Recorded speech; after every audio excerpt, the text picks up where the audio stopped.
কবি সৌম্যকান্তি চক্রবর্তীর লেখা কবিতা মা দুর্গা।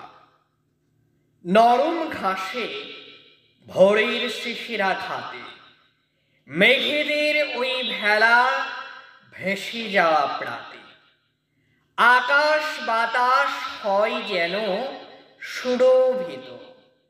মধুর হাসির মা আমার আসছেন তো, শিউলি ফুলের গন্ধে আকুল মন, আগমনী সুরে কানে ভেসে আসে ওই শঙ্খ কাঁসর ঢাকের শব্দ পাই।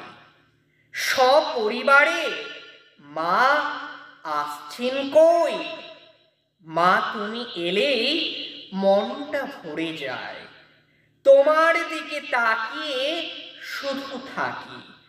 তুমি এলেই ভাবতে থাকি শুধু আনন্দের আর কটা দিনই বাকি।